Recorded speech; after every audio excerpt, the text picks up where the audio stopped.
Still unemployed after the army, Jess? Couldn't hack it in the real world? My brother Michael laughed, raising his champagne flute like he'd delivered the punchline of the year. My sister-in-law Vanessa touched his arm and giggled, adding, "Not everyone can be CEO material, honey."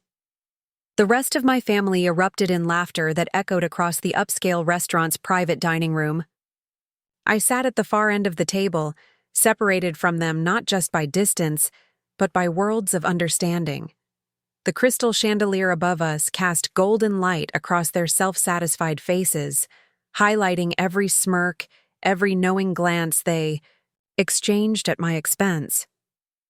Michael's 40th birthday celebration, an event my parents had spared no expense for, had quickly morphed from celebration to a familiar ritual, making Jess the family punchline.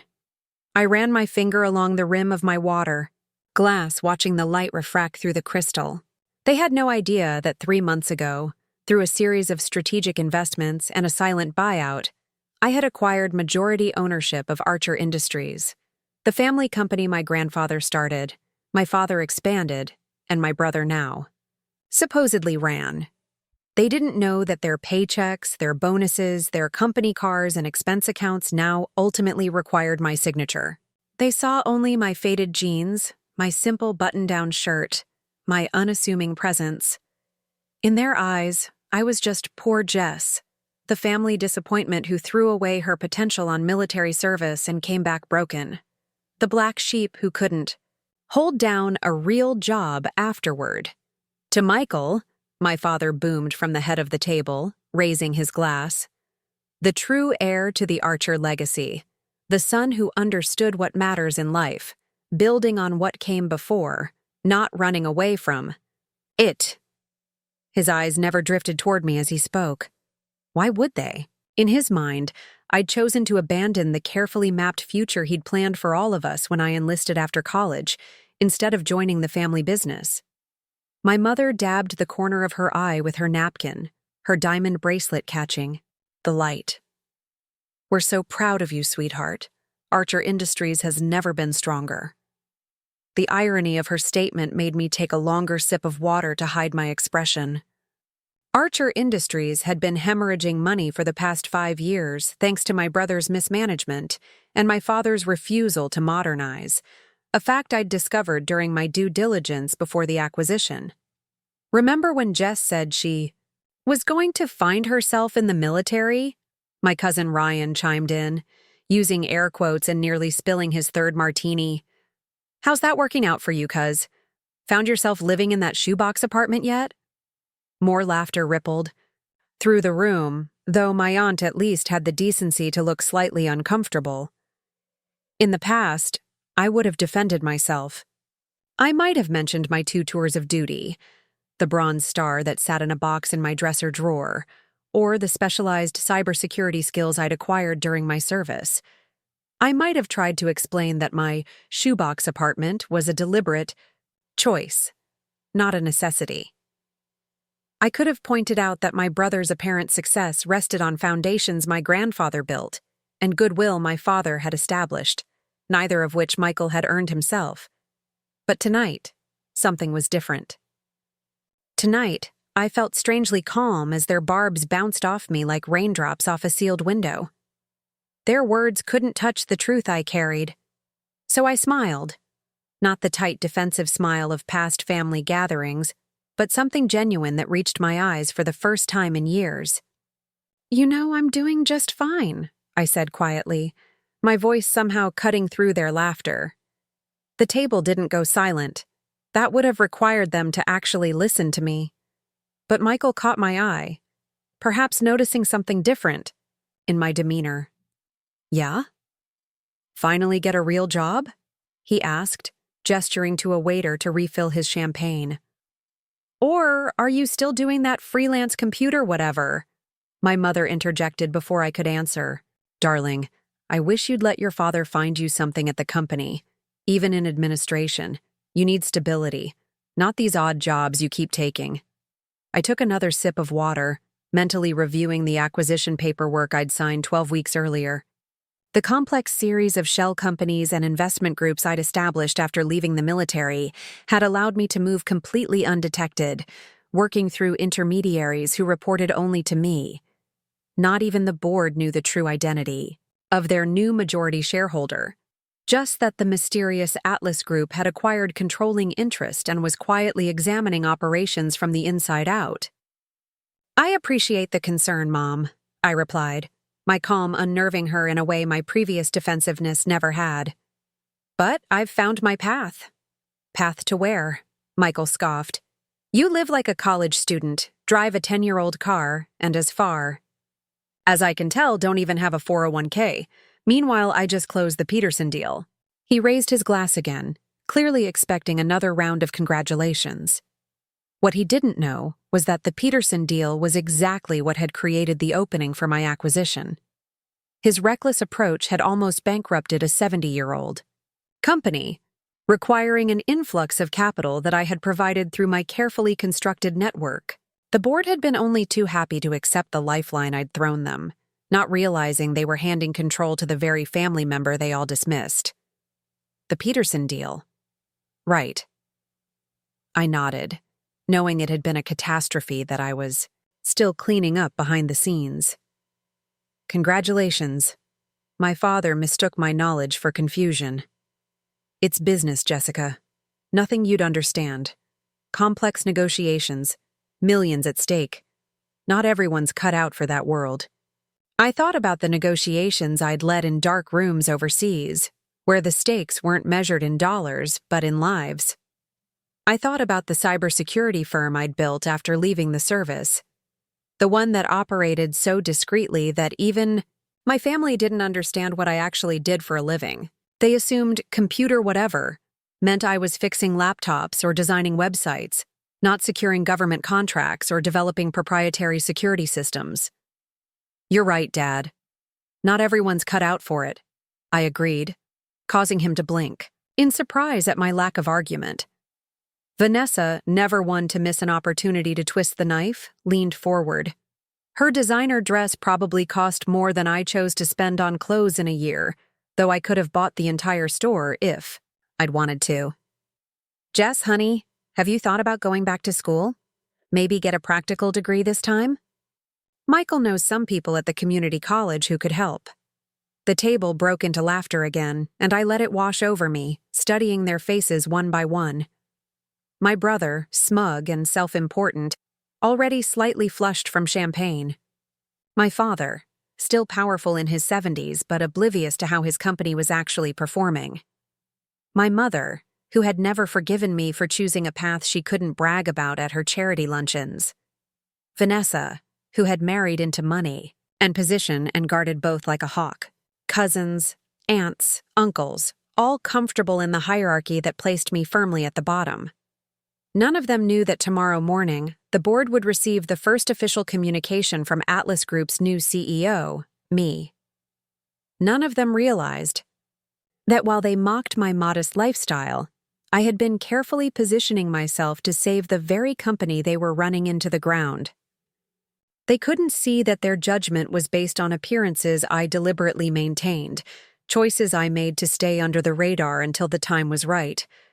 So when my brother proposed another toast to himself and his brilliant business acumen, I raised my water glass alongside their champagne flutes. But I wasn't toasting his illusory success. I was toasting the reckoning that was coming, not out of vengeance, but necessity. The company my grandfather had built with honest work and real vision deserved better than what it had become under my brother's leadership. The waiter brought out Michael's birthday cake, an extravagant 3-tier creation topped with an edible gold 40. As everyone sang and cheered, I caught my reflection in the darkened window beside our table. I looked calm, composed, nothing like the insecure, defensive woman who used to attend these gatherings braced for impact. That woman was gone.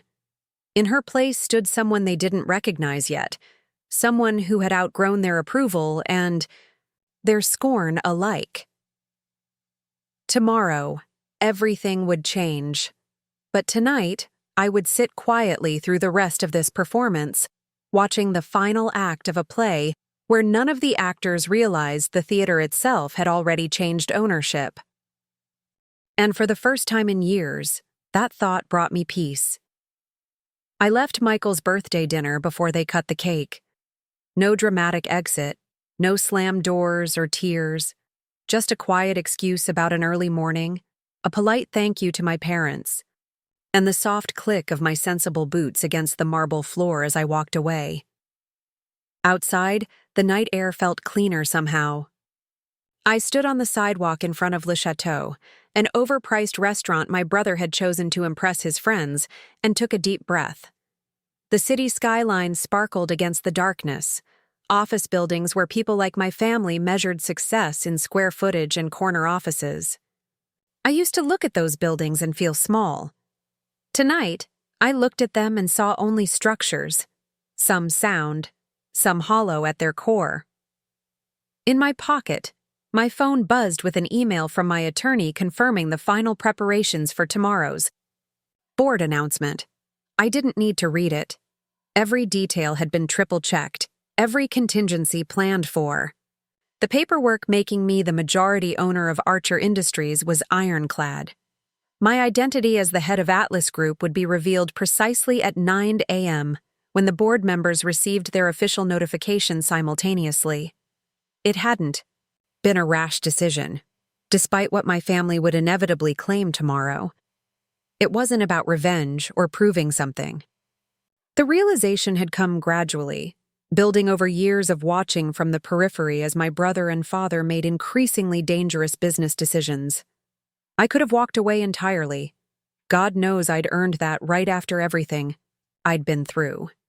But somewhere deep down, I still felt responsible for my grandfather's legacy. He'd built something real, something that employed hundreds of people who depended on their jobs to feed their families. Those people deserved better than my family's careless stewardship. I slid into my car, the 10-year-old Subaru my brother had mocked relentlessly. It was paid for, reliable, and served its purpose perfectly. I could have bought any car I wanted, but flashy displays of wealth had never interested me. What good was a $100,000 status symbol when I'd seen what really mattered? In life? The drive to my apartment was quiet. No radio, no distractions, just the gentle hum of tires against asphalt and my own thoughts for company. I found myself remembering the exact moment everything changed for me. Not my decision to buy the company, that came later, but the moment I stopped letting their opinions define my worth. It happened in a military hospital in Germany 3 years ago. I'd been recovering from injuries sustained during my second tour. Nothing life-threatening, but serious enough to require surgery and months of physical therapy. I'd called home, thinking my family might want to know I'd been hurt. Mom, I just wanted to let you know I'm okay, but I got injured during an operation. I'm in Germany at Landstuhl Regional Medical Center. The silence on the other end lasted just a beat too long. Oh, Jessica, when are you going to stop all this foolishness and come home? Your father says there's still a position in HR if you want it. Not, are you okay? Not, what happened? Just disappointment that I hadn't failed enough yet to crawl back and accept the life they'd planned for me. I remember looking at my bandaged leg, at the medical monitors beside my bed, and something inside me shifted. A strange calm settled over me, the same calm I'd felt tonight at the restaurant. In that hospital bed, surrounded by fellow service members who understood sacrifice and purpose, I realized I'd been measuring myself against the wrong yardstick. My entire life. I'm good, Mom. Really good, actually. I'll call again when I'm back stateside. I hung up before she could respond, and for the first time, I didn't feel guilty about it. That night in the hospital, I sketched out the beginnings of what would become my cybersecurity firm on the back of a hospital menu. By the time I was discharged, I had a business plan. 6 months later, I landed my first government contract. A year after that, I was turning down acquisition offers from major tech companies, all while my family assumed I was adrift, unemployable, damaged goods. As I pulled into my apartment complex, I glanced at the modest building. It wasn't fancy, clean, well-maintained, and in a safe neighborhood, but nothing like the McMansion my brother had bought to impress his wife's friends. I chose this place deliberately. It kept me grounded, reminded me of what mattered. It also ensured my family never looked too closely at what I was actually doing with my life. Inside my apartment, I kicked off my boots and padded to the kitchen. The space was small but thoughtfully arranged. Open concept, minimalist furniture, plants thriving on every windowsill. On the refrigerator door hung a single photograph. Me and my grandfather on my 10th birthday, standing in front of the original Archer Industries building. He was looking at me, not the camera, with unmistakable pride in his eyes. He'd died 2 months before I graduated college, never knowing I would choose the military over the family business. Sometimes I wondered what he would have thought of my decision. Other times, I was certain he would have understood better than anyone. I made myself a cup of chamomile tea, a ritual that had replaced the bourbon I'd relied on too heavily after coming home. As the kettle whistled, I checked my watch. 9 hours until the board announcement. 9 hours until everything changed. My laptop sat on the kitchen counter, and I opened it to review the presentation my team had prepared for tomorrow. The cow. Data was irrefutable. Charts showing the company's declining performance under Michael's leadership, the risky ventures that had depleted our reserves, the corners cut that threatened both safety and quality. Alongside this evidence of failure sat my recovery plan: strategic investments in R&D, divestiture from failing product lines, and a renewed commitment to the core values my grandfather had built the company around. This wasn't a hostile takeover, in the traditional sense. It was a rescue mission. I closed the laptop and carried my tea to the small balcony overlooking the city. The same skyline I'd observed outside the restaurant, but from a different angle. From here, the office towers looked less imposing, more vulnerable. I thought about my brother sitting in his corner office, unaware that his authority was already gone. I thought about my father, who had gradually surrendered control to Michael while maintaining the illusion that he was still in charge. I thought about all the family gatherings where they'd dismissed me, interrupted me, or simply talked around me as if I were invisible. None of it hurt anymore. That was the strangest part of all. Their words, their judgments, their dismissals. They'd lost their power to wound me. I hadn't planned it this way. I hadn't set out to become their boss, to flip the power dynamics so completely. All I'd wanted was to protect what my grandfather built and the people who depended on it. Tomorrow's revelation wouldn't be about vengeance. It would be about necessity. I sipped my tea, feeling the steam warm my face in the cool night air. My phone buzzed again, a text from my second-in-command, confirming our early meeting before the board announcement. Laura had been with me since the beginning, one of the few people who knew the full scope of what I'd built and why. She'd served in my unit, understood what drove me, and never once questioned my decision to keep my success hidden from my family. If anything, she wondered why I hadn't cut them off entirely years ago. "All systems go for tomorrow," her text read. "You ready for this, Captain?" No one had called me Captain in years, but Laura knew it would center me. Remind me of who I'd become when given real responsibility. I texted back a simple thumbs-up emoji, knowing she would understand what I couldn't put into words. The strange mix of determination and peace. Resolution without anger. Back inside, I placed my empty mug in the sink and moved through my nighttime routine. Teeth brushed, face washed, pajamas on. So ordinary. So mundane. For a night that served as the bridge between my old life and whatever came next. As I slid between cool sheets, I ran through a quick meditation exercise I'd learned during therapy. Not because I was anxious, surprisingly, I wasn't, but because it had become habit, a way to close each day with intention. My last thought before sleep wasn't about tomorrow's confrontation or tonight's insults. It was about my grandfather and what he used to tell me when I was small. Jessie girl, remember this. We build things to last in this family. Not just buildings or products. Character, integrity. Those are the foundations that weather any storm. I'd built something lasting after all, just not in the way any of them expected. And as sleep claimed me, I was certain of one thing. The storm coming tomorrow was long overdue. The blaring of my alarm cut through the darkness at 5:30 a.m. I silenced it quickly, already awake and alert despite the early hour. Military habits. Die hard. While the rest of my family would still be sleeping off last night's champagne, I'd already completed my morning workout, showered, and settled at my kitchen counter with a protein smoothie and my tablet to review the day's strategy, one final time.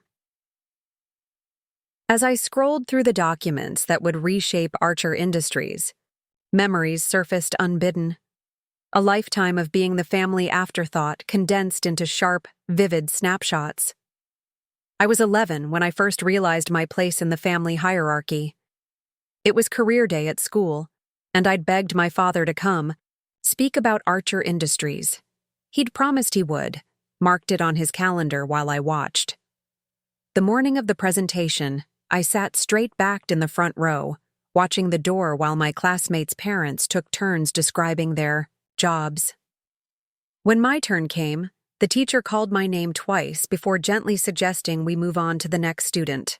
My father never showed. When I got home that afternoon, he was there in his home office, jacket off, sleeves rolled up, deep in conversation with Michael, who was 16 and already being groomed for corporate leadership. "Dad," I interrupted, school bag still on my shoulder. "You forgot career day." He glanced up, momentarily confused. "Was that today?" "I had an emergency at the office. One of our suppliers fell through." He turned back to Michael. "As I was saying, this is how you handle these situations. You find leverage and you use it. No apology. No recognition of what his absence had meant to a child. Just dismissal, as if my disappointment was a minor interruption to what really mattered. Teaching my brother how to be him. My mother found me in my room later, methodically completing homework with burning eyes I refused to let spill over. "Jessie, you know how busy your father is," she sighed, perching on the edge of my bed. "The company has to come first sometimes. Michael understands that." "Michael gets Dad's time," I said quietly, not looking up from my math problems. "Michael is going to run the company someday," she replied, as if that explained everything. "You'll find something else, something suitable for you." Even at 11, I understood what she meant. Something less important. Something appropriate. For the second child, the daughter. The memory dissolved, replaced by another. My high school graduation. I'd finished second in my class, earned a full academic scholarship to Northwestern. The commencement speaker had singled me out for creating a peer tutoring program that helped struggling students raise their grades. My family had attended, of course. Archers always maintained proper appearances, but their congratulations felt hollow, perfunctory. At dinner afterward, my father raised his glass. To Jessica, off to Northwestern, and to Michael, who just made junior partner at Morgan Stanley at 25. "Imagine where you'll be in another year, son." Just like that, my achievement became a stepping stone to praise my brother. I remember, nodding and smiling, playing my part in the family dynamic while something hardened inside me. College brought more of the same. My decision to major in computer science raised eyebrows. "Such an unusual choice for a young woman," my mother commented during a holiday break. "Wouldn't business be more useful? Or communications?" "Computer science is one of the fastest growing fields," I countered. "The security sector especially is projected to—" "Jessica's going through a phase," my father interrupted, speaking to my aunt as if I weren't there. "She'll come around once she realizes how limited the opportunities are in such a technical niche. The family business is where she belongs." By senior year, I'd stopped bringing friends or relationships home, tired of watching them be subjected to subtle evaluations based on their pedigree or connections. I'd stopped sharing accomplishments too, after my Dean's List status was met. With, "That's nice, dear. Did you hear Michael closed the Davidson merger?" Then came the decision that finally cast me as the family disappointment. Enlisting in the Army after graduation instead of taking my rightful place at Archer Industries, am I? Father's face had turned an alarming shade of red when I told them. "You're throwing away everything we've built for you!" he'd shouted, while my mother quietly wept as if I'd announced a terminal illness. "For what? To play soldier?" Only my grandfather, in the last months of his life, had shown any understanding. "You're made of different stuff, Jessie girl," he'd said during my last visit before he passed, his once powerful frame diminished by cancer, but his eyes still sharp. "Always were. This path of yours, it's not what I would have chosen for you, but it's yours to walk. Just remember where you came from." I'd held his papery hand and promised I would. It was the last real conversation we had. My recruitment officer had asked why I'd chosen to enlist rather than enter as an officer, given my degree. I could have given the practical answer, that I wanted to learn from the ground up, that I respected the experience that came from earning my place. Instead, I told him the truth. I need to know I can make it on my own terms, without my family name or connections. Basic training was the first place where my name meant nothing, where no one compared me to my brother, where my performance was judged solely on my own merit. It was brutal, exhausting, and the most exhilarated I'd felt in years. The Army taught me about real leadership, not the kind my father practiced, ruling through intimidation and favoritism, but the kind that inspired loyalty because it put others first. I discovered skills I never knew I had: crisis management, strategic thinking under pressure, the ability to earn respect rather than demand it. Most importantly, I found purpose beyond seeking approval that never came. My first deployment changed me in ways my family couldn't begin to comprehend. The second almost killed me. When I finally came home after my medical discharge, they'd greeted me like a curiosity, something to be managed and redirected back to the path they'd chosen. "Well, you've had your adventure," my father had said over dinner my first week back. "Time to grow up and join the real world now." The real world. As if what I'd experienced, life and death decisions, leadership under fire, the bonds formed, with people from every background, wasn't real enough. I tried once, just once, to explain to them what I'd learned, how it had shaped me. We were at Sunday dinner, a month after my return, and my father was complaining about workforce morale at the company. "Have you tried actually talking to the people on the production floor?" I asked. "In my unit, Jessica," my mother interrupted, with a tight smile. "No one wants to hear about war at dinner. Michael, tell everyone about the new house you and Vanessa are building." And just like that, I was silenced again. My experience, my insight, irrelevant. After that, I stopped trying. I nodded and smiled through family gatherings, deflected questions about my temporary situation, and quietly built something they couldn't see or understand. I took the skills the military had given me: cybersecurity expertise, strategic thinking, crisis management, and founded Eagle Shield Technologies from my shoebox apartment, with nothing but savings from my service and a network of fellow veterans who recognized what I could do. The first year was lean. The second brought a breakthrough government contract. By the third, I was turning down acquisition offers that would have made headlines if I'd accepted them, but I kept my success contained, private. Not out of shame, but because I recognized something during those quiet years of building. I no longer needed their validation. Their approval, so desperately sought in my youth, had become irrelevant to the woman I'd become. I might have continued indefinitely in this strange parallel existence: the failure at family gatherings, the respected CEO in my professional life, if not for the Archer Industries financial reports that crossed my desk 14 months ago. One of my clients had been considering a partnership with them, and I'd reviewed their public disclosures as part of the due diligence process. What I found alarmed me: declining safety metrics, cash flow problems camouflaged by creative accounting, a corporate culture that had devolved into exactly what my grandfather had always fought against. The company was on a collision course with disaster, and no one at the helm seemed to notice or care. My brother was too busy using his position to fund his lavish lifestyle. My father had stepped back enough to avoid seeing the problems, but maintained enough control to block real change. The board had been carefully stacked with friends and golf buddies who rubber-stamped whatever the Archer men wanted. I hadn't planned to get involved. I certainly hadn't planned a takeover. But as I sat in my apartment that night, looking at the numbers that spelled impending doom for hundreds of employees, I found myself reaching for the photograph of my grandfather. "We build things to last," I whispered to his faded image. The next morning, I called my attorney. Now, finishing my smoothie and setting the glass aside, I closed the files on my tablet and stood to dress for the most important meeting of my life. The gray suit I selected was high quality but understated, nothing flashy, nothing that screamed power or wealth. I didn't need external trappings to establish authority. The numbers would do that for me.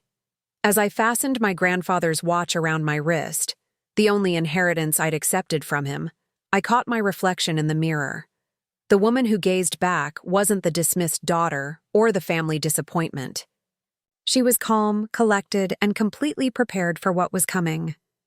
Not because she sought revenge, but because she had finally, fully stepped into her own power. It was time to save what my grandfather had built, whether my family understood what I was doing or not. The Archer Industries headquarters occupied a gleaming skyscraper downtown, its logo, a stylized arrow pointing upward, illuminated against the early morning sky. I'd specifically avoided the building since returning to civilian life, not wanting to run into family or their sycophants. Now, as I approached the entrance at 7:30 a.m., I felt a strange sense of homecoming, though not because of any family connection. This building contained my grandfather's legacy, the real one, not the hollow shell my father and brother had created. Laura was waiting for me in the parking garage, her military posture unmistakable even in her tailored business suit. She'd traded her army uniform for corporate attire years ago, but some things never change. The moment she spotted my car, she straightened to attention out of habit before catching herself with a small smile. "Captain," she greeted me as I stepped out, using the old title deliberately.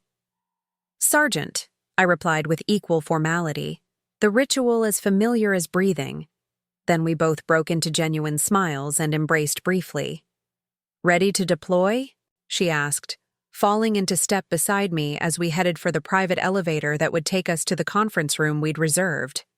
Not the executive floor where Michael would be arriving later, but a mid-level space deliberately chosen for strategic reasons. "Everything's in place," I confirmed. "The board members?" "All confirmed attendance. Most are already in the building. Your father and brother are expected at 8:30. I nodded, appreciating her efficiency. Laura had been my right hand throughout this entire operation, coordinating the complex legal and financial maneuvers that had allowed me to acquire controlling interest without alerting my family. As my COO at Eagle Shield Technologies, she'd proven herself invaluable, brilliant, loyal, and unafraid to tell me hard truths when necessary. What the Archers never understood about military service was that it forged bonds stronger than blood. Laura and I had served together, faced danger together, watched each other's backs in situations where trust meant survival. She knew me better than my own family ever had, understood what drove me in ways they never bothered to discover. "The team?" I asked as we entered the elevator, in position. "Legal is standing by with all documentation. PR has prepared statements for every possible scenario. Security is discreetly enhanced throughout the building." She handed me a tablet with the morning's briefing. And our people are ready to move into key positions by end of day. Our people. The phrase warmed me. Over the past year, as this plan took shape, I'd identified talented veterans who were underemployed or struggling to find corporate America's recognition of their skills. Engineers, logistics experts, security specialists, project managers, all with military experience, all exceptional at their jobs, all overlooked by traditional hiring systems that couldn't translate their service into relevant experience. They would form the new backbone of Archer Industries' recovery.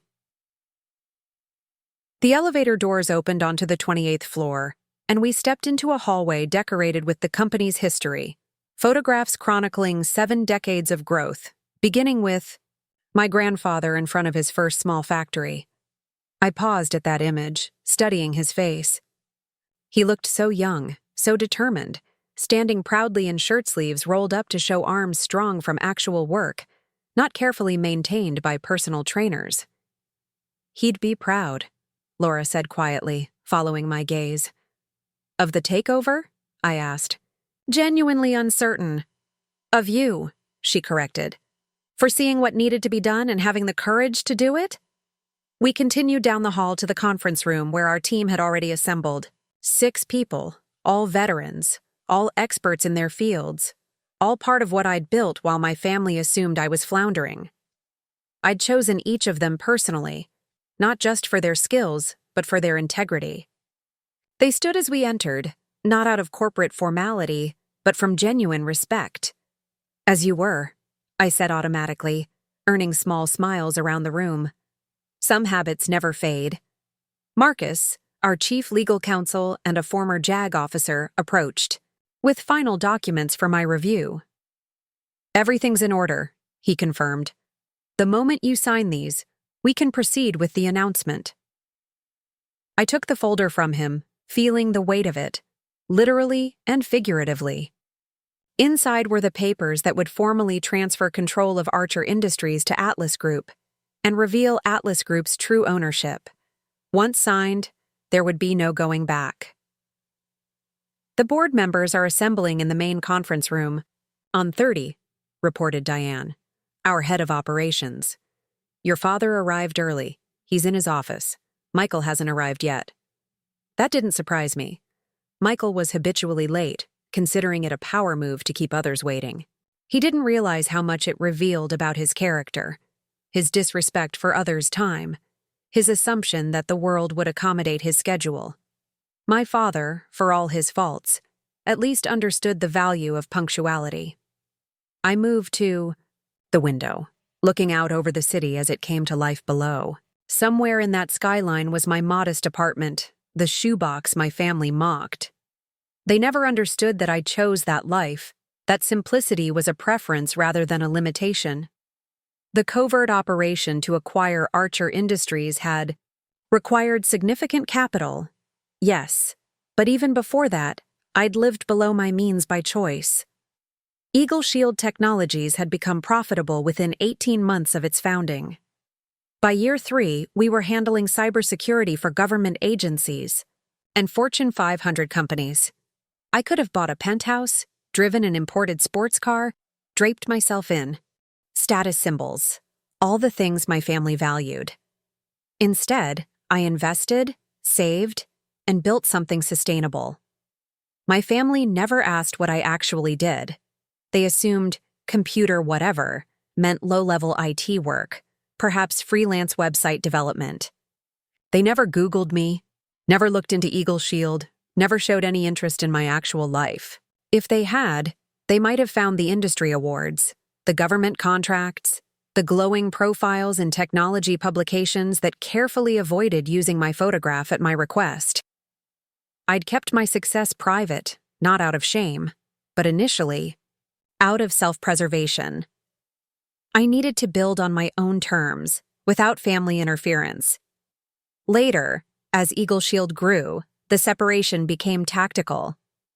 I recognized that my family's company was in trouble long before I decided to intervene, and maintaining my unsuccessful cover provided strategic advantage. They underestimated me at every turn. never seeing me as a potential threat to their control, which made the acquisition possible. "It's time," Laura said softly, interrupting my thoughts. I turned from the window, surveying the room one final time.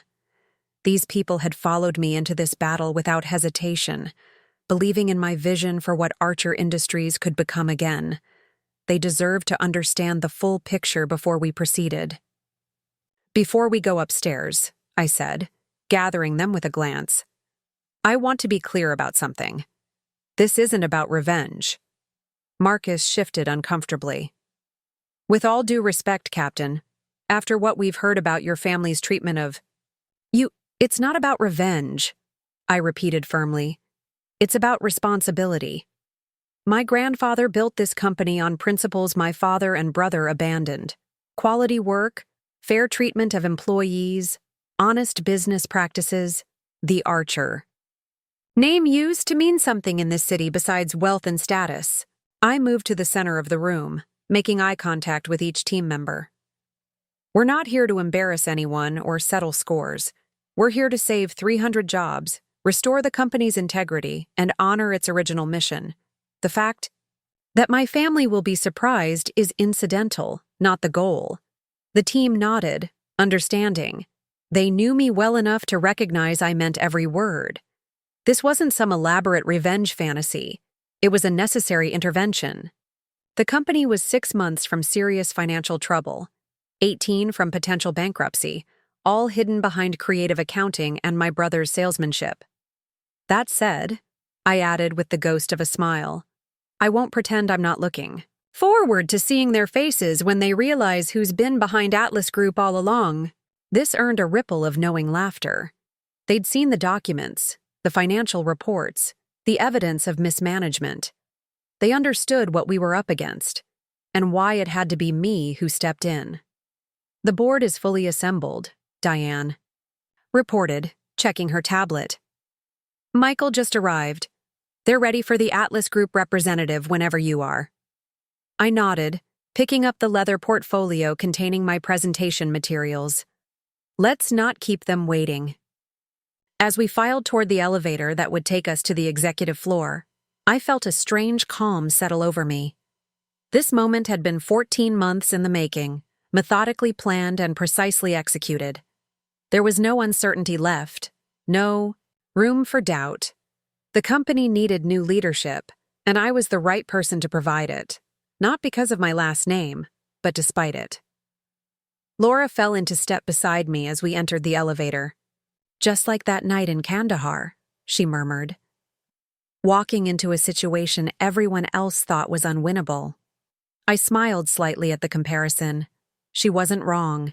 That mission had required the same elements: careful planning, perfect timing, unflinching execution. We'd succeeded then against impossible odds. We would succeed today. "Kandahar was louder," I replied quietly. "Days still young," she countered with a hint of humor. The elevator doors closed, and we began our ascent to the 30th floor, where the board of Archer Industries waited to meet the mysterious head of Atlas Group, unaware they were about to come face to face with the family disappointment they'd dismissed for decades. Not Jessica Archer, struggling veteran, but Captain Jessica Archer, CEO of Eagle Shield Technologies and new majority shareholder of Archer Industries. The hidden strength I'd built away from their judgmental eyes was about to be revealed. Not with a bang or a shout, but with irrefutable documentation and calm authority. The most powerful weapon in my arsenal wasn't anger. It was competence they'd never bothered to see. The executive floor of Archer Industries was designed to impress. Italian marble floors, walnut paneling, subtle lighting that highlighted awards and historic company photographs displayed in custom frames. Every detail had been chosen to convey stability, wealth, and tradition. My father had redesigned it 10 years ago, back when the company's performance actually justified such opulence. As our group stepped off the elevator, heads turned. We moved with purpose, not rushing, but not lingering either, a unit accustomed to synchronized movement. I felt the weight of curious stares from administrative staff who didn't recognize me. Some of them had worked here when I was a child visiting my father's office, but the quiet girl in pigtails had little in common with the composed woman in a tailored suit walking with military bearing. Karen, my father's executive assistant for 20 years, did a double take as we approached the boardroom. Recognition flickered across her face, followed immediately by confusion. "Jessica?" she asked, rising from her desk. "What are you—" "Good morning, Karen," I replied with a professional smile. "Is the board meeting starting on schedule?" "Yes, but—" She glanced at her computer screen, baffled. "You're not on the attendee list. There's a presentation from Atlas Group and then quarterly reviews, but I don't see—" "Perfect," I interrupted. Gently. "We're right on time." Understanding dawned in her eyes. "You're with Atlas Group?" The disbelief in her voice was palpable. I simply nodded, maintaining my composure. "Would you let them know we've arrived?" Karen's training kicked in despite her shock. She pressed the intercom button. "Mr. Archer, the representatives from Atlas Group are here for the 9-hour presentation." "Send them in," my father's voice replied. Impatient as always. Karen looked at me, then at my team, uncertainty evident in her expression. Should I announce you specifically?" "That won't be necessary," I assured her. "Thank you, Karen." As my hand touched the boardroom door, I allowed myself one brief moment to acknowledge the journey that had brought me here. Not just the 14 months of careful acquisition planning, but the years of invisible work and relentless determination that made it possible. When I'd returned from my final deployment, damaged in body and spirit, I had exactly $12,337 to my name. My savings from combat pay and careful budgeting during service. No one knew about the business plan I'd developed during rehabilitation, the market research conducted from my hospital bed, the network of fellow veterans I'd quietly assembled. No one saw me working 18-hour days, coding until my eyes burned, pitching to potential clients who initially dismissed me as too small, too inexperienced, too female for the male-dominated cybersecurity field. My family certainly didn't know. At Sunday dinners, they'd ask perfunctory questions about my job hunting or make helpful suggestions about entry-level positions that might accept someone with my limited corporate experience. I'd nod and thank them while mentally reviewing the government contract I was negotiating or the hiring decisions for my growing team. When I signed the lease on Eagle Shield's first real office space, a modest suite in an aging building, but a huge step up from my apartment's second bedroom, I'd called my parents, thinking perhaps this milestone might interest them. My mother had answered, distracted. "That's nice, Jessica," she'd said after my announcement. "Listen, I can't really talk right now. We're hosting the Richardsons for dinner. Michael just closed a deal with their firm. Can I call you back?" She never did. And after a while, I stopped expecting her to. Eagle Shield grew despite being chronically underestimated. Our first major contract came from a government agency that had suffered a significant security breach. Larger firms had proposed complex, expensive solutions. I'd offered something simpler, more elegant, and significantly more effective. We delivered ahead of schedule and under budget. Word spread in the right circles. More contracts followed. I assembled a team of talented misfits, brilliant people overlooked by traditional corporate structures because they didn't fit the expected mold. Veterans transitioning to civilian life, women in tech who'd hit glass ceilings, neurodiverse, programmers whose social awkwardness masked exceptional talent. Together, we built something remarkable. By year 2, we had 30 employees and a client list that would have impressed anyone in the industry. By year 3, we'd moved to larger offices, expanded our services, and I'd started turning down acquisition offers. None of this registered with my family, who still treated me with the same mixture of condescension and concern at our increasingly infrequent gatherings. "Still doing that computer repair business?" my father would ask, not bothering to remember. The actual name of my company or what we did. Something like that. I'd reply, learning it was easier than trying to explain. The real turning point came when Eagle Shield won the Cybersecurity Innovation Award at a major industry conference. The recognition included a substantial cash prize and, more importantly, attention from serious investors. I found myself fielding calls from venture capital firms eager to fund our expansion. One particular offer came from Westridge Partners, a VC firm with deep pockets and a solid reputation. Their initial proposal was generous, their terms reasonable. I was seriously considering it when I discovered something interesting during our due diligence. Westridge had recently acquired a significant minority stake in several companies that did business with Archer Industries.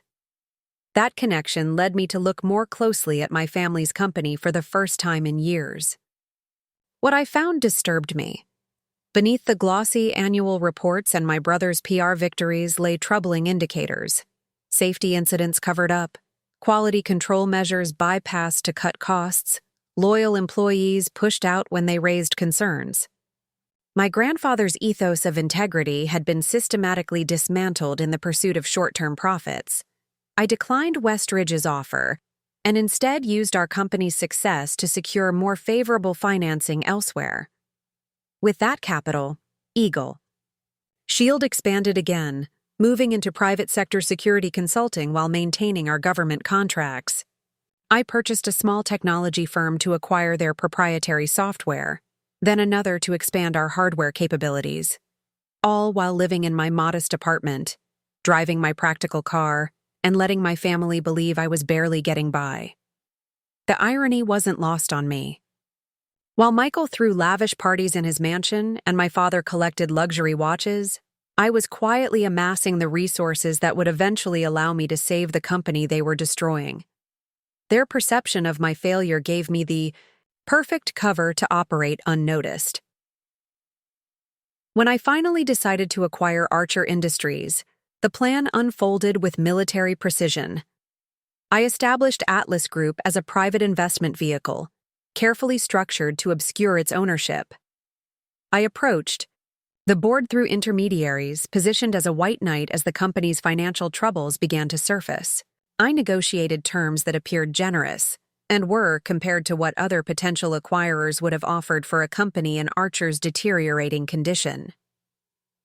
Throughout it all, I maintained my distance from family gatherings when possible, and my facade of modest circumstances when attendance was unavoidable. The last time I'd seen them before Michael's birthday dinner, my sister-in-law Vanessa had mock-whispered to my mother, loud enough for me to hear, "Should we offer to help? Her with rent? It's getting a bit sad at her age." I'd smiled and excused myself to use the restroom, using those private moments to approve the final transfer of funds that would complete Atlas Group's acquisition of controlling interest in Archer Industries. Now, as my hand pushed open the boardroom door, I knew that every dismissive comment, every underestimation, every assumption about my capabilities had only served to make this moment possible. They'd never seen me coming because they'd never truly seen me at all. The boardroom fell silent as we entered. 12 people sat around the massive table, with my father at the head and Michael at his right hand. The board members, mostly my father's golfing buddies and business associates, looked up with mild interest, expecting strangers. My father's expression shifted from impatience to confusion to shock in the span of seconds. Michael, eternally oblivious, was still looking at his phone. "Jessica?" my father said, half rising from his chair. "What are you doing here? This is a closed board meeting." I moved confidently to the presentation area at the opposite end of the table, my team arranging themselves with practiced efficiency. Laura stationed herself at my right, Marcus at my left, the others taking strategic positions around the room. "Good morning, gentlemen," I said, my voice clear and steady. "I believe you're expecting a presentation from Atlas Group regarding the recent acquisition of controlling interest in Archer Industries." My father's face reddened. "Yes, but I don't see what that has to do with—" "I'm here to deliver that presentation," I interrupted smoothly. As CEO of Atlas Group and, as of 8 a.m. this morning, the majority shareholder of Archer Industries. Michael's head snapped up from his phone, his expression comical in its disbelief. "What the hell are you talking about?" I signaled to Marcus, who distributed folders to each board member. "Inside, you'll find complete documentation of the acquisition, verification of share transfer, and the restructuring plan that will commence immediately." The room erupted in confused murmurs as folders were opened and documents examined. My father remained frozen, staring at me as if I'd grown a second head. I maintained eye contact, neither challenging nor backing down. "This is some kind of joke," Michael finally sputtered, flipping through his folder with increasing agitation. "You can't possibly. There's no way you could." "Every transaction is legitimate, fully documented, and legally binding," I stated. "Atlas Group now controls 58% of Archer Industries' voting shares. I've called this meeting to outline the transition plan and introduce the new executive team." My father found his voice at last, anger overtaking shock. "How dare you come in? Here like this? Whatever game you're playing?" "This isn't a game, Dad," I said quietly, using the personal address deliberately. "This is business. Something you taught me to take very seriously." The room fell silent again, all eyes darting between us as the full reality of the situation began to sink in. In that moment of perfect stillness, with documents being clutched, in suddenly nervous hands and my family's worldview visibly shattering, I allowed myself one small, genuine smile. The journey they'd never seen, the strength they'd never acknowledged, had led us all to this moment of reckoning, and I was ready. "This is preposterous," Michael declared, standing up so quickly his chair rolled backward and hit the wall. "You don't have this kind of money. You live in that pathetic apartment. You drive a car that's a decade old. Michael," I cut him off calmly. "When's the last time you looked at Eagle Shield Technologies' market valuation?" His face went blank. "Eagle? What?" "My company," I clarified. "The computer whatever business you've been mocking for years." My father's eyes narrowed as he flipped through the documents, landing on the financial disclosure page. For the first time in my life, I watched genuine shock register on his face as he absorbed the numbers. "That's..." He looked up at me, then back at the paper. "This says Eagle Shield Technologies is valued at over $200 million. A ripple of astonishment moved through the board members. Michael snatched the paper from our father, his face flushing as he read. "That's impossible," he said, but his voice lacked conviction. I nodded to Laura, who activated the presentation screen. A series of slides appeared, displaying Eagle Shield's growth metrics, client portfolio, with confidential clients redacted, industry awards, and patent holdings. Eagle Shield Technologies specializes in advanced cybersecurity systems for government and corporate clients, I explained in the same tone I'd use for any business presentation. "We've developed proprietary algorithms for threat detection and prevention that are currently protecting some of the most sensitive data systems in the country. We employ 127 people, many of them veterans, and maintained a 47% growth rate over the past 3 years." The contrast between their perception and reality hung in the air like a physical presence. I could see each board member recalibrating their understanding, their expressions shifting from confusion to calculation as they realized the implications. William Brooks, the most senior board member and my grandfather's oldest friend, studied me with new interest. "You built this company yourself? No investors?" "Initial bootstrapping from my military savings, then strategic reinvestment of profits," I confirmed.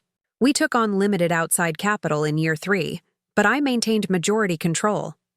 Our last funding round valued the company at $215 million. Michael had collapsed back into his chair, his usual swagger deflated. "But you never said anything." "You let us think." "I let you see what you expected to see," I corrected him. "None of you ever asked what I actually did. None of you showed any interest in my work." You assumed my military service was a waste of time and my business was a failure because that fit your narrative. My father's shock was hardening into something else, a mixture of disbelief and defensive anger. If this is all true, why the secrecy? Why go behind our backs to take over the company? I reviewed Archer Industries' financials last year during a due diligence process for a potential client, I explained. What I found concerned me deeply. The company my grandfather built is in serious trouble, though you've hidden it well from the board and the public.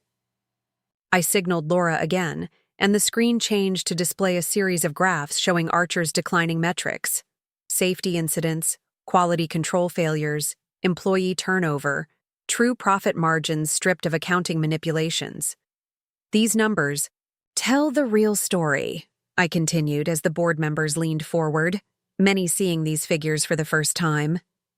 Archer Industries has 18 months before major cash flow problems become unsustainable. The Peterson deal that you celebrated last night, Michael, actually accelerated the decline by committing resources. We don't have to a project with razor-thin margins. The room had gone completely silent. Even Michael had no quick retort. Why? Didn't you just come to us with your concerns? My father finally asked, his voice subdued. I allowed myself a small, sad smile. Would you have listened? When have you ever taken my input seriously? He had no answer, and we both knew it. Atlas Group, my investment vehicle, acquired controlling interest because it was the most efficient way to implement necessary changes quickly, I explained. The company needs immediate intervention to survive. I have a comprehensive recovery plan, a team of experienced executives, and the capital to execute the turnaround. William Brooks cleared his throat. I think we'd all like to hear this recovery plan, Jessica. I nodded and began outlining the strategy. Divesting from unprofitable ventures, reinvesting in the company's core strengths, revitalizing the safety and quality protocols my grandfather had established, rebuilding the company culture. As I spoke, I watched the board members' expressions transform from skepticism to careful interest. They were business people, after all, and the plan was sound. My father remained silent, his face unreadable. Michael alternated between disbelief and indignation, opening his mouth several times to object before thinking better of it. The contrast between their perception and reality couldn't have been starker. The daughter they'd dismissed as a failure was now explaining how she would save the company they'd mismanaged.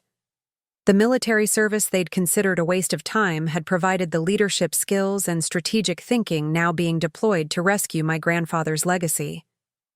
The modest lifestyle they'd mocked was actually the result of disciplined financial choices that had enabled this very moment. As I concluded the initial overview, William Brooks looked around at his fellow board members, then back at me. I've known your grandfather, your father, and you since you were in pigtails, Jessica. I have to say, you remind me more of Harrison than anyone else in this room. He would have been proud of what you've built. For the first time, I felt my professional composure waver slightly. My grandfather had been the only one who ever saw my potential on its own terms. Thank you, Mr. Brooks, I said quietly. So what happens now? One of the other board members asked. Now, I replied, straightening my shoulders, we begin the work of rebuilding. The board meeting stretched for 3 hours as I detailed the recovery plan and addressed questions with precise, confident answers. Throughout it all, my father remained uncharacteristically quiet, his expressions cycling between disbelief, anger, and something harder to identify. Michael participated minimally, his usual bravado replaced by a sullen defensiveness as the board increasingly engaged with my proposed changes. By the time we adjourned, tentative consensus had formed around the path forward. The board would review my complete plan and reconvene in 3 days. But it was clear which way the wind was blowing. Several members had already quietly approached me to express support, recognizing the opportunity I represented for a company in trouble. As the room emptied, leaving just my team, my father, and Michael, the atmosphere thickened with unspoken tension. My father finally broke the silence. You could have talked to me." His voice wasn't angry anymore, just strained. "If you had concerns about the company—" "I tried, Dad," I said evenly. "For years I tried. You never listened." "Not about this," he insisted. "This ambush." "It's not an ambush. It's a business decision, the kind you taught me to make. Identify a struggling asset, develop a strategy, and execute efficiently." I met his gaze steadily. "I used everything you taught me." "Everything except loyalty to family," Michael interjected bitterly. The word struck a match to kindling that had been gathering in me for decades. For once, I didn't swallow my response. "Loyalty to family?" I repeated, my voice dangerously soft. "Where was that loyalty when you mocked me at every family gathering? Where was your concern when I was injured overseas? Where was your interest in anything I've built or accomplished?" Michael's face flushed. "That's different." "It's exactly the same," I countered. "You talk about family when it's convenient, when it gives you some claim or advantage. But family doesn't mean treating someone like they're invisible until you need something from them." My father stood, approaching me with the authoritative bearing that had intimidated me since childhood. "Jessica, I don't know what's gotten into you, but this isn't how we do things. This company is Archer family legacy." "I know exactly what this company is," I interrupted, refusing to step back. "It's my grandfather's life's work, and you're running it into the ground. It's hundreds of people's livelihoods that you're gambling with. It's quality standards and safety protocols that you've compromised for quarterly bonuses." Laura and my team remained positioned around the room, silent but watchful. They'd never seen me lose composure, but they recognized this moment for what it was: the culmination of years of dismissed contributions and overlooked value. "You have no idea what it takes to run this company," my father said, his voice rising. "Reading some reports and spreadsheets doesn't give you the right to judge decisions you don't understand. You've been playing with your little computer company, but this is the real world." "My little computer company just saved your real world from bankruptcy," I shot back. "The numbers don't lie, Dad. Archer Industries is 6 months from breaching loan covenants and 18 from insolvency. The company would die under your leadership." "How dare you speak to me that way?" he thundered, falling back on the intimidation that had always worked before. "After everything I've done for you." That was the moment something inside me finally shattered completely. "What exactly have you done for me?" I asked, my voice deadly calm. "You dismissed every achievement, undermined every choice, and compared me unfavorably to Michael at every opportunity. When I enlisted, you acted like I'd died. When I was injured, you asked when I'd get over it. When I started a business, you couldn't even bother to remember its name." My father stepped back, clearly unprepared for this direct challenge. "I have succeeded not because of your support, but despite its absence," I continued. "I built something valuable while you were too busy praising Michael's mediocrity to notice. And now I'm going to save grandfather's company because you and Michael have nearly destroyed it." Michael surged to his feet. "This is insane. You can't just walk in here and—" "I already have," I cut him off. "The paperwork is signed. The shares are transferred. This isn't a negotiation, it's a notification. I'm giving you both the professional courtesy of explaining the transition plan in person, but your approval isn't required." The reality of the situation finally seemed to hit them both. This wasn't their dutiful daughter and sister seeking permission or validation. This was a businesswoman executing a carefully planned acquisition. "You'll regret this," my father said, his voice low. "The family will never forgive this betrayal." I looked at him for a long moment, seeing him clearly perhaps for the first time, not as the towering figure of my childhood, but as a man whose rigid expectations had built walls instead of bridges. I stopped needing forgiveness the day I stopped apologizing for my choices, I replied quietly. "This isn't about forgiveness or revenge. It's about responsibility to something bigger than any of us, the company grandfather built, and the people who depend on it. I gathered my materials, nodding to my team to prepare for departure. Laura will coordinate the executive transition. You'll both receive detailed information about your options going forward. I trust you'll handle this professionally. As I turned to leave, my father called after me. Jessica, wait. His voice had lost its commanding edge. He suddenly looked older, uncertain. What happens to us? To your brother and me? I paused at the door, considering him. That depends on your willingness to adapt. There's a place for talented people who share the company's values. The real values, the ones grandfather established. The board will assess everyone's contributions, objectively going forward, family included. Without waiting for his response, I walked out of the boardroom, my team falling into step around me. The weight of years of invalidation and dismissal seemed to lift with each step down the corridor. I had crossed some invisible threshold, moved beyond needing their approval, their understanding, or even their acknowledgement of what I had accomplished. The breaking point had finally come, not in a moment of emotional outburst, but in the calm, irrefutable reality of what I had built while they weren't looking. And in that breaking, I found not devastation, but liberation. News travels fast in corporate circles. By afternoon, the business community was buzzing with rumors about a major shakeup at Archer Industries. No official statement had been released yet. That would come tomorrow after the transition plan was finalized. But the sudden flurry of legal filings had triggered speculation among industry insiders. I spent the day in a temporary office on the 27th floor, deliberately avoiding the executive suite where my father and brother were presumably processing the morning's events. Laura coordinated our team's movements throughout the building as they collected data, met with department heads, and began the meticulous process of understanding exactly what we'd acquired. At 4:30 p.m., my phone rang with my mother's name on the screen. I stared at it for several rings, debating whether to answer. Finally, I accepted the call. Jessica, what is going on? Her voice was tight with confusion and alarm. Your father came home in the middle of the day. He's locked himself in his study. He won't talk to me, but I heard him on the phone with the company lawyers. Something about Atlas Group and a hostile takeover? I took a breath. It's not hostile, Mom. Atlas Group acquired majority shares through legitimate market transactions. The board has been informed, and a transition is underway. What does this have to do with you?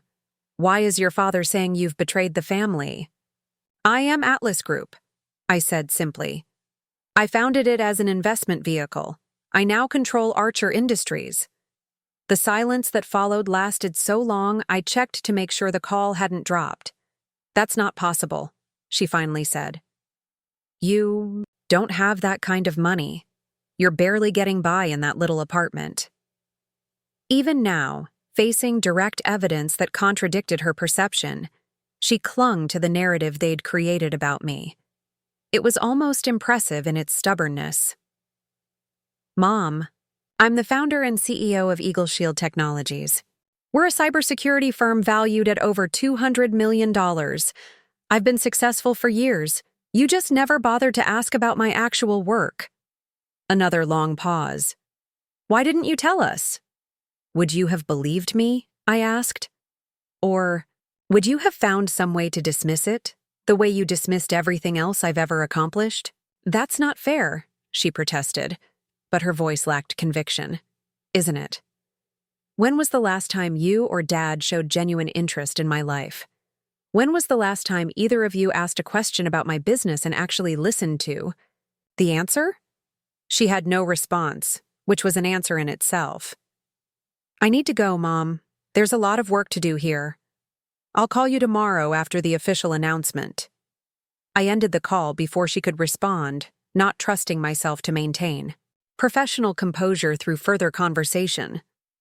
Laura appeared in the doorway as I set down my phone. The executive team is assembled in conference room B. They're pretty nervous. I nodded, gathering my materials. That's understandable.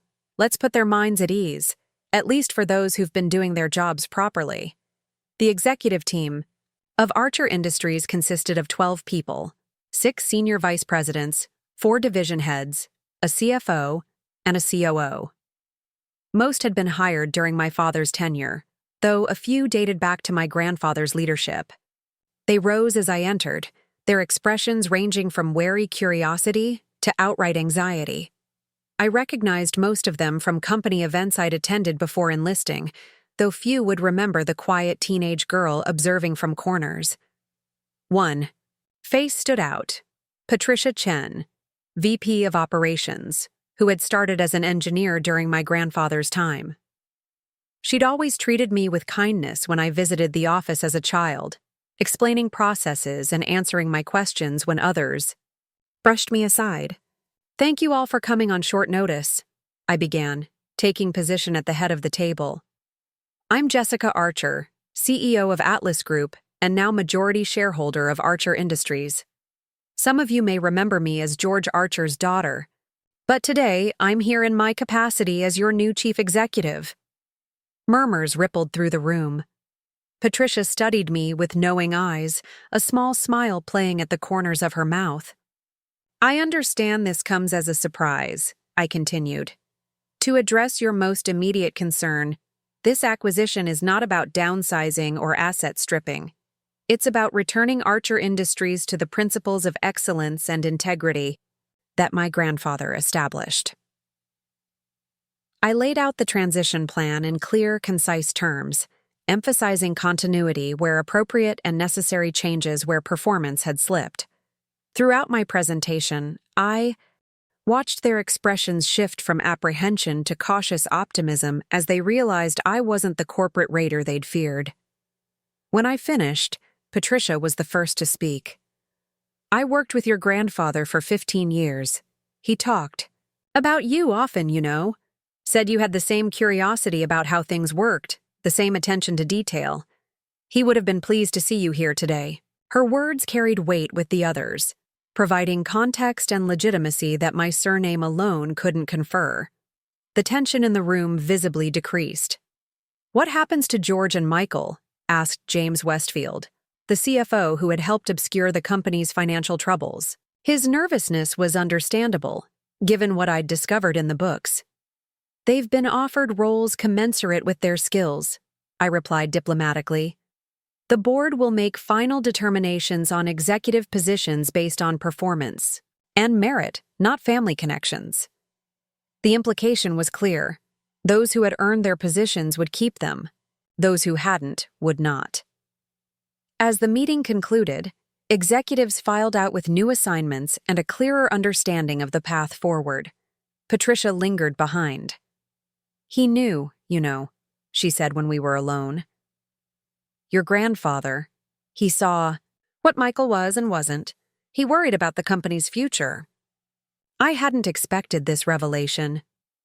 "He never said anything to me." "Harrison wasn't one to criticize family openly," she replied. "But he told me once, not long before he passed, that he hoped you'd find your way back someday. Said you had the heart of an archer but the spine of something stronger." The comment caught me off guard, piercing through the professional armor I'd maintained all day. "Thank you for telling me that," I managed. She nodded, gathering her things. "For what it's worth, some of us are relieved to see an archer in charge, who understands what this company is supposed to stand for." After she left, I stood alone in the conference room, looking out at the city skyline turning golden in the late afternoon sun. The strategic revelation of my identity as Atlas Group's owner had unfolded exactly as planned, yet Patricia's words had introduced an emotional element I hadn't anticipated. My grandfather had seen me clearly, even when no one else in the family did, had recognized something in me worth believing in. The knowledge settled in my chest like a warm stone, unexpectedly comforting. Tomorrow would bring the public announcement, the official beginning of Archer Industries' new chapter. But today's carefully orchestrated revelation, to the board, to my family, to the executive team, had accomplished what I needed: establishing clear authority while maintaining the company's stability during transition. It wasn't revenge. It was redemption, not just for me, but for my grandfather's vision. The official press release went out at 9 a.m. sharp. By 9:05, my phone was already flooding with notifications, industry publications requesting comments, business contacts, sending congratulations, former military colleagues expressing varied degrees of surprise and admiration. I silenced it and focused on the executive briefing scheduled for 10 a.m., where department heads would present their current projects and challenges. Laura entered my new office, my grandfather's old office, which I'd specifically requested instead of my father's larger corner suite, with a tablet displaying early media coverage. "Markets responding well," she reported. "Stocks up 8% already on the news. Analysts are calling it a surprising but potentially stabilizing development. Your military background is getting particular attention." I nodded. "And internally?" "Mixed, as expected. Employees who've been here since your grandfather's time are generally positive. Some of the newer hires are uncertain, especially those loyal to Michael. HR reports increased activity on the company intranet, but nothing concerning yet." My desk phone rang, the direct line that only a few people had access to. The display showed George Archer Sr. "My father," I said to Laura, who nodded and quietly left the room. I picked up on the third ring. "Jessica Archer. We need to talk." My father's voice was controlled but tense. "Not over the phone, face to face." I checked my schedule. "I can give you 20 minutes at noon." 20? He cut himself off, clearly recalibrating to our new dynamic. "Fine. Your office?" "Yes. And Michael should be there too." I considered this briefly. Having them both together would be efficient, if potentially more volatile. "All right." The line went silent for a moment before he spoke again. "I don't understand how you could do this, Jessica. To your own family." "I'm not doing something to the family, Dad. I'm doing something for the company." I kept my tone neutral. "We can discuss this at noon." After hanging up, I turned my attention to preparing for the executive briefing, pushing personal considerations aside to focus on the immediate business priorities. The meeting went smoothly, each department head adapting quickly to my direct, data-driven approach. I asked pointed questions, acknowledged good work where I found it, and made it clear that transparency would be valued over flattering reports. At 11:58, Laura sent a message that my father and brother had arrived. I instructed her to give them a few minutes, not out of pettiness, but to complete my notes from the morning's briefing. At 12:05, I asked her to send them in. They entered with matching expressions of subdued anger. My father looked like he hadn't slept, the lines around his eyes deeper than usual. Michael appeared slightly hungover, his usual polished appearance showing signs of hasty preparation. "Have a seat," I said, gesturing to the chairs across from my desk. My father took in the office, my grandfather's awards restored to prominence on the walls, the old leather chair I'd had brought up from storage, the vintage engineering drawings of Archer's first manufacturing facility framed beside modern schematics of our current operations. "You've been busy," he observed. "There's a lot to do," I replied simply. "What did you want to discuss?" Michael shifted impatiently. "Cut the corporate act, Jess. This is family business." "That's precisely the problem," I countered. "Archer Industries has been treated as family business rather than a properly managed corporation.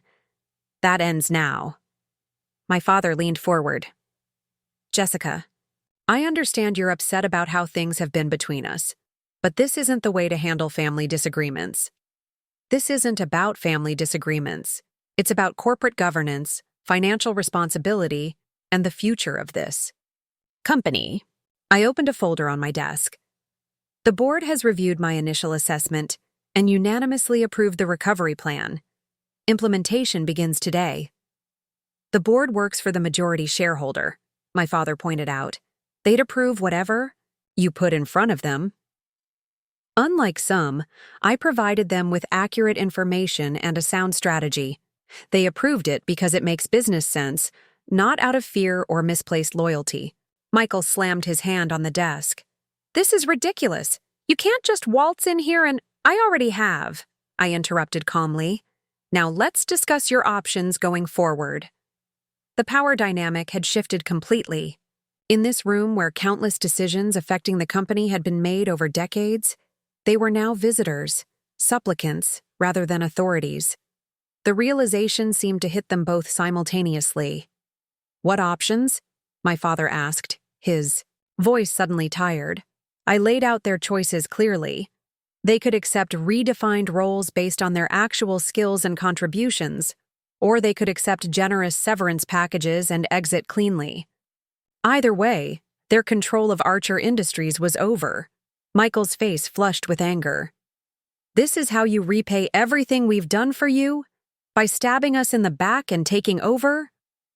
What exactly have you done for me, Michael? I asked, keeping my voice level. Name one genuine act of support or encouragement. One time you defended me instead of mocking me. One moment you acted like a brother instead of a competitor. His mouth opened, then closed without response. The reality is that neither of you has any leverage here, I continued. The ownership transfer is complete. The board has approved my plan.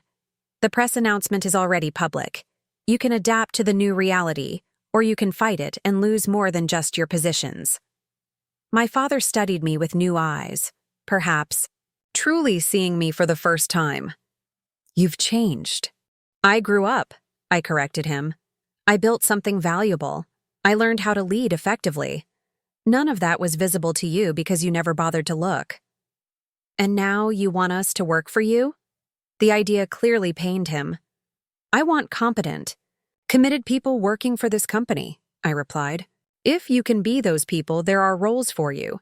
If not, the severance packages are fair. More than fair, honestly. Michael stood abruptly. This is bullshit. I'm calling our lawyers. They've already reviewed all documentation, I informed him. The acquisition is legally sound, but you're welcome to seek second opinions with your personal attorneys. My brother's confident facade crumbled, revealing the insecurity that had always driven his need to diminish others. You think you can run this company better than we did? You have no idea. I know exactly what I'm getting into. I cut him off. I've reviewed every financial statement, every contract, every operational metric. I know where the weaknesses are and how to address them. More importantly, I know what this company should stand for, what grandfather built it to be. Father's expression shifted subtly at the mention of his father. For a brief moment, I glimpsed something like shame in his eyes.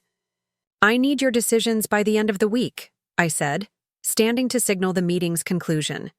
The transition is happening regardless of your choices, but I'd prefer clarity sooner rather than later. And if we refuse both options? Father asked, a final attempt at asserting control. Then the company will defend its interests by all available means, I replied evenly. I hope it doesn't come to that. As they left, my father with a heavy dignity, Michael with barely contained fury. I remained standing behind my grandfather's desk, watching the door close behind them. The confrontation had unfolded almost exactly as I'd anticipated, yet I felt no triumph, no vindication in their diminishment. What I felt instead was a calm certainty that I was exactly where I needed to be, doing what needed to be done. The power had shifted not because I'd seized it out of vengeance, but because circumstances and preparation had converged to make it necessary. I wasn't my father's daughter or Michael's sister in this office. I was Harrison Archer's granddaughter, stepping into a legacy that had been waiting for me all along. The days following the announcement blurred together in a whirlwind of meetings, presentations, and strategic decisions. I moved through them, with focused precision, compartmentalizing personal feelings to concentrate on the massive task of corporate rehabilitation. Each evening, I returned to my modest apartment, though I'd begun looking at properties closer to the office, and fell into exhausted sleep, too tired even for reflection. On the 5th day, my mother called again. I almost let it go to voicemail, but something compelled me to answer. "Jessica?" Her voice sounded smaller than I remembered. "Are you coming to Sunday dinner this weekend?" The question was so unexpected, so disconnected from everything happening, that I laughed reflexively. "Mom, I'm in the middle of a major corporate restructuring. Sunday dinner isn't exactly on my priority list." "Family should always be a priority," she insisted, though without her usual authoritative tone. "Especially now." "Especially now?" I repeated. "You mean now that you know I'm successful? Now that I control the company? Where was this priority when you thought I was struggling?" She sighed heavily. "I deserve that. We all do. But Jessica, we're still your family. This situation, it's complicated everything. Your father barely speaks. Michael's talking about moving to Chicago. We need to come together and figure out how to move forward." I closed my eyes, suddenly tired beyond the physical demands of the week. "Moving forward requires acknowledgement of the past, Mom.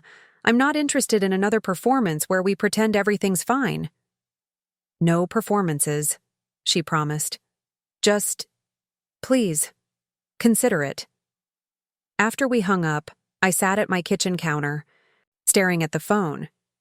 The invitation felt like a trap, yet I detected something unfamiliar in my mother's voice.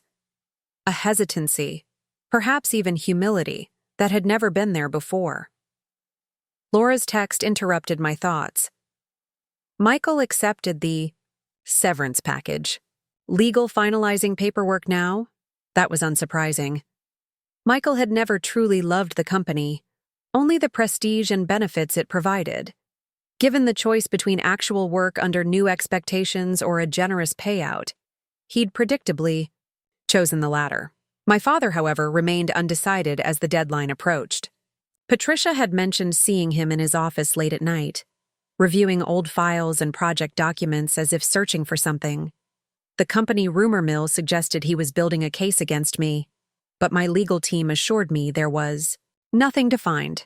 The acquisition had been meticulously executed, every transaction legitimate and documented. On Friday afternoon, as I finished reviewing departmental restructuring plans, my office phone rang with my father's extension. "I've made my decision," he said without preamble. "I'd like to discuss it in person." 20 minutes later, he entered my office looking different than he had during our last meeting, less defensive, more contemplative.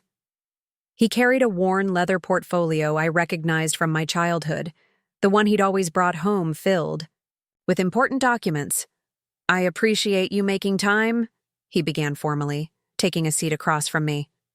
"Of course," I replied, keeping my tone neutral. "What have you decided?" He placed the portfolio on my desk. "I'm not accepting either option you offered."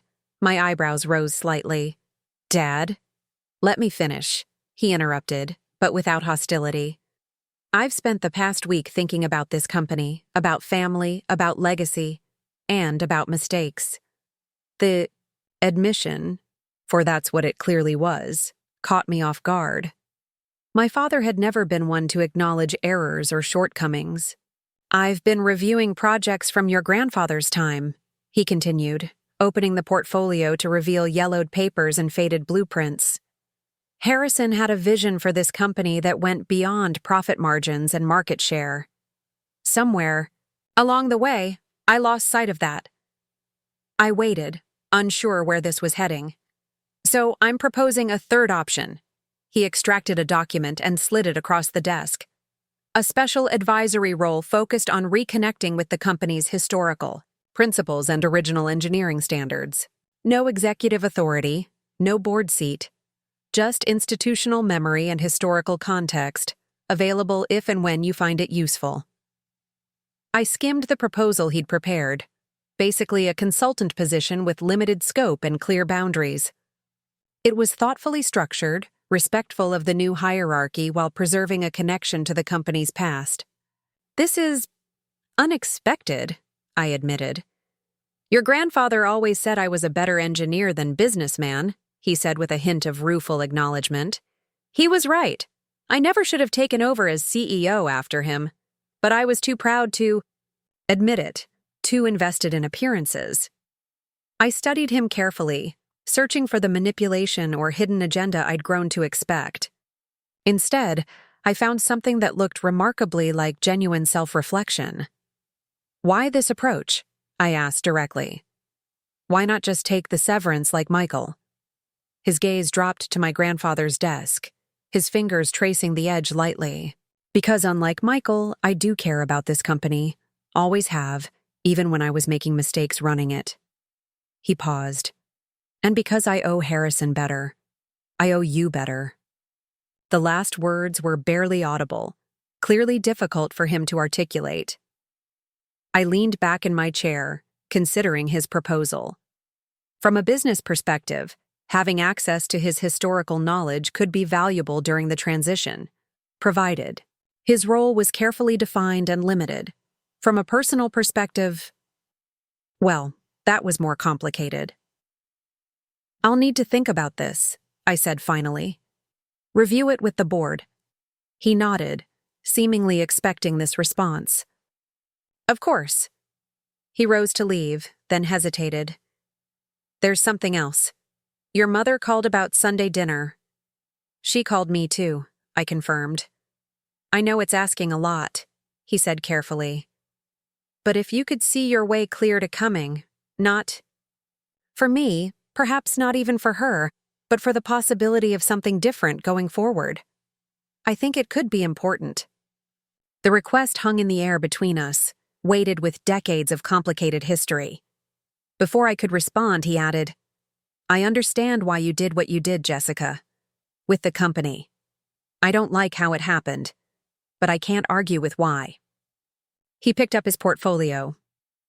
And I understand why you might not want to give us another chance as a family, but I'm asking anyway. After he left, I sat in silence, processing the unexpected turn. Michael had reacted exactly as I'd predicted, choosing money and escape over responsibility. But my father had surprised me with his humility and self-awareness, qualities I'd never associated with him. My phone buzzed with a text from Laura. Everything okay with the meeting? I typed back, fine. Unexpected outcome. We'll brief you tomorrow. As I gathered my things to leave for the day, my gaze fell on the photograph of my grandfather that I'd placed on the credenza behind the desk. His expression seemed different. Now, not just proud, but knowing, as if he'd anticipated this moment long before I could have imagined it. Sunday dinner loomed as a decision point, not about business, but about what kind of relationship, if any, I wanted with my family moving forward. The power dynamic had shifted irrevocably. What remained to be seen was whether anything of value could be built on the new foundation. Sunday afternoon arrived with the kind of perfect spring weather that seemed almost deliberately staged for significant moments. I stood in my apartment, studying my reflection in the full-length mirror. The woman looking back at me wore a simple sundress rather than the corporate armor of the past week. A deliberate choice. Neither the power suits that established authority, nor the overly casual clothes that had reinforced their perception of my supposed struggles.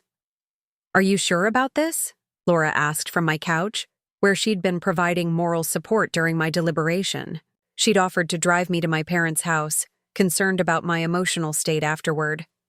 No, I admitted, turning away from the mirror. But I need to do it anyway. You don't owe them closure, she reminded me, echoing a conversation we'd had many times over the years. You don't owe them anything. This isn't about what I owe them, I replied, gathering my keys and phone. It's about what I owe myself. I need to see this through to the end. The drive to my parents' suburban home took 30 minutes. A journey, both physical and psychological, as I transitioned from the person I'd become back to the environment that had shaped my early years. As I turned onto their street, The massive houses with perfect landscaping seemed smaller somehow, less imposing than they had in my youth. My mother answered the door almost immediately after my knock, as if she'd been waiting nearby. Her expression betrayed both anxiety and relief. "Jessica, you came." She moved to hug me, then hesitated, uncertain of her welcome. I gave her a brief embrace, noting how fragile she felt in my arms. No longer the intimidating maternal figure who had always made me feel inadequate, but simply an aging woman grappling with changed circumstances. The house was unusually quiet as she led me through to the sunroom where family gatherings typically took place. My father sat alone, reading glasses perched on his nose as he reviewed what looked like old photographs. He stood when I entered, removing his glasses with careful movements. "Jessica." He nodded, his greeting containing neither the authority of our past interactions nor the formality of our recent business meetings. "Thank you for coming." "Where's Michael?" I asked, noticing his absence. My mother's expression tightened. "He declined the invitation, said he needs time to process everything." I nodded, unsurprised. Michael had always avoided difficult conversations, preferring to retreat until storms passed. We moved to the dining room for an unusually subdued meal. The conversation remained superficial through the first course. Careful comments about the weather, a neutral discussion of a recent art exhibition my mother had attended, deliberate avoidance of anything related to business or family dynamics. As my mother served the main course, my father finally broke the ice of politeness. "The board approved my advisory position." "Yes," I confirmed. "With the stipulations we discussed. You start Monday." My mother looked between us, clearly not having been informed of this development. "George, you didn't tell me." "It just happened yesterday afternoon," he explained. "It's not a management role, Margaret. Just advisory, focused on historical projects and engineering standards." She processed this with visible relief. "So you'll still be going to the office?" 3 days a week, my father confirmed. "In a limited capacity." The undercurrent beneath these practical details was clear. He had found a way to maintain connection with his father's company, to contribute without control, to transition with dignity rather than defeat. My mother turned to me. "And you're settling in at your new position?" The awkward phrasing, her inability to directly acknowledge my role as CEO of what had always been Dad's company in family parlance, was telling. "Yes," I said simply. "There's a lot to do, but we're making progress." More careful conversation followed, a delicate dance around the elephant in the room. I answered their questions about the transition factually, but without elaboration, unwilling to perform the role of dutiful daughter reporting her activities for parental approval. As my mother cleared the dinner plates, preparing to serve dessert, my father leaned forward slightly. "Jessica, I've been wanting to ask, when did you start planning this? The acquisition, I mean." The question wasn't accusatory, merely curious. I considered how to respond. "I wasn't planning it initially," I answered honestly. "It began as due diligence for a potential client who was considering a partnership with Archer. When I saw the company's actual financial position, I became concerned. The acquisition strategy developed from there." He nodded slowly.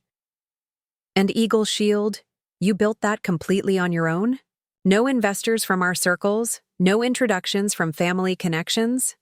"None," I confirmed. "I started with my military savings and a business plan most traditional investors rejected as too specialized. Our first breakthrough contract came from contacts I made during service. Everything we built, we earned." A complexity of emotions crossed his face. Pride mingled with regret. Admiration tangled with the uncomfortable recognition of how thoroughly he had underestimated me. "I looked up your company," he admitted. "Read the profiles in tech journals, the government contract announcements, the industry awards." He paused, You never mentioned any of it. You never asked, I replied simply.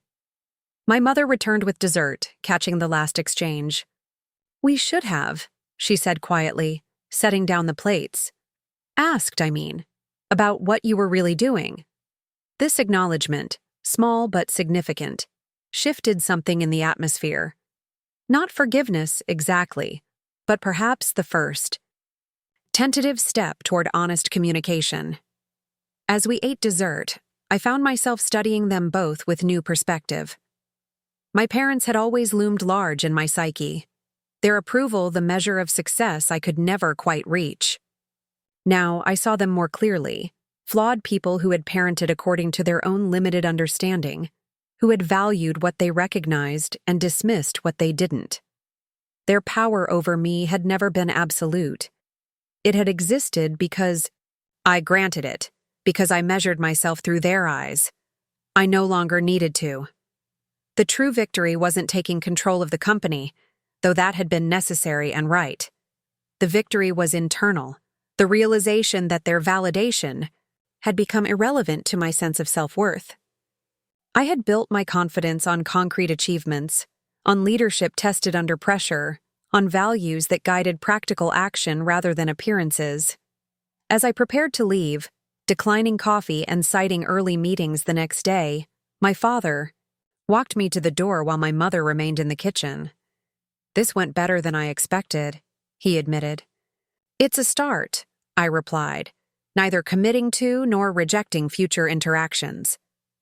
He hesitated, then spoke with uncharacteristic directness. I was wrong about you, Jessica, about your choices, your capabilities, about many things. The admission hung between us, inadequate as full amends, yet significant from a man who had rarely acknowledged error. Yes, you were, I agreed calmly, without bitterness or triumph. But that's no longer defining for me, Dad. My validation comes from elsewhere now. As I drove away from the house that had once represented all I could never quite measure up to, I felt lighter somehow. Not from reconciliation, that remained tentative at best, requiring far more time and evidence to develop, but from the profound recognition that I no longer needed it to feel complete. Laura had texted during dinner. Standing by if you need. Extraction or debrief. I smiled at her concern, typing back, all good, heading home, victory secured, but not the kind they'd understand. The real success wasn't in proving them wrong, though I had, but in discovering that their opinion had ceased to matter in the way it once had. I had won not by changing their minds, but by changing my own.